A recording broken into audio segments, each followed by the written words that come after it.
ससुराल में पहला हंगामा पार्ट 1। सपना अपनी दोनों बहू दिशा और रेखा के साथ अच्छे से रह रही थी। तीनों सास बहू में काफी प्यार था। साथ ही साथ दिशा और रेखा की ननद बिपाशा भी अपनी दोनों भाभियों से बहुत प्यार करती थी। माँ जी, आज सुबह से सर में बहुत दर्द हो रहा है, समझ में नहीं आ रहा क्या करूं। भाभी, अगर आपकी सर में दर्द था तो आपने हमें बताया क्यों नहीं?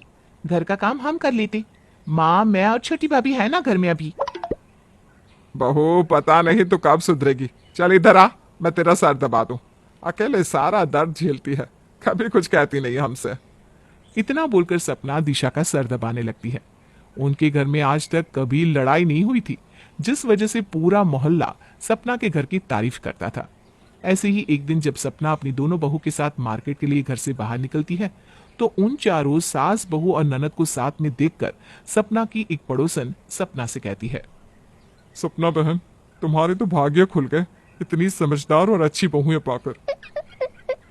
आंटी जी, भाग्य माँ जी की नहीं, हमारे खुले हैं ऐसी सास पाकर। माँ जी जितना प्यार हमसे करती है ना, उतना प्यार तो एक माँ भी अपनी बेटी से नहीं करती। अपने ससुराल में आने के बाद हमें कभी एहसास नहीं हुआ कि हम ससुराल में हैं। ये बात तो बिल्कुल सही कही भाभी आपने। जब से आप दोनों आई हो, माँ का प्यार मेरे लिए कम हो गया है और इसलिए ना मुझे आप दोनों से जलन होती है। पर क्या करूं, आप दोनों इतने प्यारे हो कि मेरी जलन अपने आप खत्म भी हो जाती है। सच में सपना बहन, तुम्हारे घर में तो आपस में एक दूसरे से बहुत प्यार है।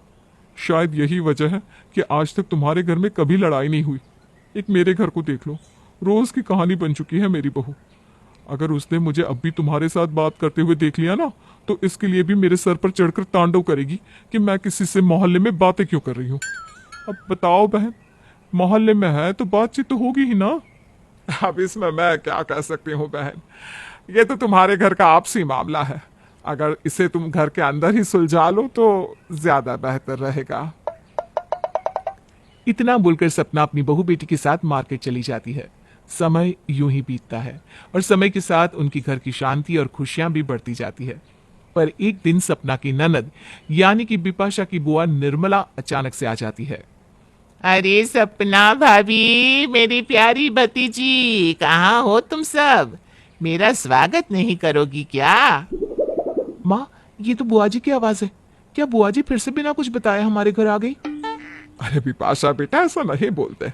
वो तुम्हारी बुआ है और दिल की बहुत साफ है। दिशा बहू, रेखा बहू, तुम्हारी बुआ सास निर्मला आई है। देखो, वो थोड़ी जुबान की कड़वी है पर हमेशा सच बोलती है और लोगों के मुंह पर बोलती है। इसलिए वो कभी तुमसे कुछ कहे तो बुरा मत मानना और जाते ही उनके पैर छू लेना, वरना वो तुमसे नाराज हो जाएगी। जब से सपना की बहू घर आई थी तब से एक बार भी निर्मला उसकी बहू से मिल नहीं पाई थी। इसीलिए मौका मिलते ही निर्मला अपना सामान उठाकर अचानक से सपना के घर आ जाती है। सपना भी अपनी दोनों बहुओं को सब कुछ अच्छे से समझा देती है। कुछ देर बाद सपना अपनी बेटी और बहू के साथ अपनी ननद से मिलने के लिए बाहर जाती है। पाई लागू बुआ जी, कैसी हैं आप? सफर में बहुत थक गई होंगी ना। आप बैठिए, मैं अभी आपके लिए कुछ नाश्ता पानी लेकर आती हूँ। आज आपसे मिलकर ना बहुत अच्छा लग रहा है बुआ जी। माँ जी आपकी हमेशा बातें किया करती हैं। पराई को कौन याद करता है बहू, और तेरी सास कैसी है मैं बहुत अच्छे से जानती हूँ। इसलिए तू ना अपनी सास की तारीफ मत कर। क्या हुआ, आपने आती ही मजाक शुरू कर दिया बुआ जी? रेखा बहू, दिशा बहू, जाओ जाकर बुआ के लिए कुछ बना दो। वो बहुत थक गई है। तब तक मैं बिपाशा के साथ मिलकर बुआ के रहने का इंतजाम कर देती हूँ। हाँ भाभी, इस बार जो भी कमरा दो ना, अच्छे से साफ सुथरा करके देना और मच्छरदानी जरूर लगवा देना। बाय गॉड, इस घर में मच्छर बहुत है। अब सपना अपनी ननद को उसका कमरा दिखाती है।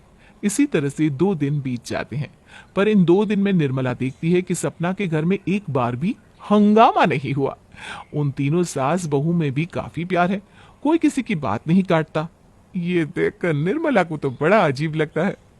मुझे यहाँ आए 2 दिन हो गए और 2 दिन में सपना के घर में एक बार भी हंगामा नहीं हुआ, जबकि सपना भाभी की 2 बहू और बेटी भी साथ में रहते हैं। आखिर कोई बहू अपनी ननद को घर में कैसे बर्दाश्त कर सकती है? निर्मला, अब तुझे ही कुछ करना पड़ेगा। इतनी शांति घर में अच्छी नहीं लग रही। अब क्या था, निर्मला को सपना के घर की शांति पसंद नहीं आती और वो इस शांत घर में हंगामा मचाने के लिए अपने काम पर लग जाती है। सबसे पहले निर्मला सपना की सबसे बड़ी बहू दिशा के पास जाती है, जो कि रसोई घर में खाना बना रही थी। अरे दिशा बहू, खाना बना रही हो? खुशबू तो बहुत अच्छी आ रही है। अच्छा, तुम्हारी देवरानी रेखा कहाँ है? वो तुम्हारी घर के कामों में मदद नहीं कराती क्या? अरे नहीं नहीं बुआ जी, ऐसा नहीं है। खाना मैं ही बनाती हूँ। घर में सभी लोगों को मेरे ही हाथों का खाना पसंद है, इसलिए बाकी के काम रेखा कर लेती है। अच्छा, तो ये बात है। घर की सबसे बड़ी जिम्मेदारी तेरे कंधों पर डाल दी है। खैर, डालनी भी चाहिए, तू समझदार जो है। पर तेरी देवरानी ना बड़ी ही चालाक है। अरे घर में काम ही क्या होता है, झाड़ू पोछा बर्तन कपड़े, वो तो तेरी सास और ननद भी मिलकर करवा देती है। तुझे नहीं लगता कि तेरे साथ नाइंसाफी हो रही है? अरे नहीं नहीं बुआ जी, इसमें नाइंसाफी जैसी क्या बात है। मुझे भी खाना बनाना पसंद है, इसलिए मैं दिल से ये काम करती हूँ। लगता है यहाँ मेरी दाल गलने वाली नहीं। शुरुआत कहीं और से करनी पड़ेगी। निर्मला दिशा को भड़काने की कोशिश करती है, पर दिशा अपनी बुआ सास की किसी भी बातों पर ध्यान नहीं देती। जिसके बाद निर्मला रेखा के पास जाती है, जहां रेखा पूरे घर के कपड़े अकेले धो रही थी। उसे इतने सारे कपड़े धोता देख निर्मला उसके काम में मदद करवाने लगती है और कहती है, हे भगवान, कितने सारे कपड़े हैं। लगता है इस घर में लोग एक दिन में 4-4 बार कपड़े बदलते हैं।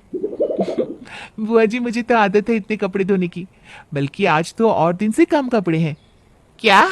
इसे कम कपड़े कहती हो? अरे बहू, इसके बाद तुझे झाड़ू पोछा भी करना है। आराम तो तेरी जिठानी के है। मैं जब से इस घर में आई हूँ तुझे ही काम करते देखती हूँ। वो तो सिर्फ खाना ही बनाती है। और जब मैंने उससे कहा कि तू रेखा बहू के कामों में मदद क्यों नहीं करवाती, तो कहती है उसे खाना बनाना नहीं आता, इसलिए मैं खाना बनाती हूँ। और कपड़े बहुत होते हैं। जब मैं खाना बनाती हूँ तो मैं कपड़े धोने में उसकी मदद क्यों करूँ? नहीं नहीं बुआ जी, आपको सुनने में कुछ गलतफहमी हुई होगी। दीदी ऐसा कभी नहीं कह सकती, क्योंकि मैं दीदी के जितना अच्छा खाना नहीं बना पाती, इसीलिए वो खाना बनाती है। अच्छा, तो ये बात है। तभी दिशा कह रही थी कि घर की सबसे बड़ी जिम्मेदारी खाने की उसके कंधों पर डाल दी है, और उसे ये लगता है कि तू जानबूझकर गंदा खाना बनाती है ताकि तुझे गर्मी में खाना ना बनाना पड़े। और तो और पता है, दिशा बहू कह रही थी कि घर में काम ही कितने होते हैं, 4 काम है और तुम 3 जने, जबकि सारा काम तो अकेली बेचारी दिशा बहू पर है। इतना बोलकर निर्मला रेखा के कामों में मदद करवाने लगती है। रेखा अपनी बुआ सास की किसी भी बात का जवाब नहीं देती। अब इसी तरह से 2 दिन बीत जाते हैं और एक दिन जब फिर से रेखा घर के काम कर रही होती है, तो निर्मला रेखा के पास आती है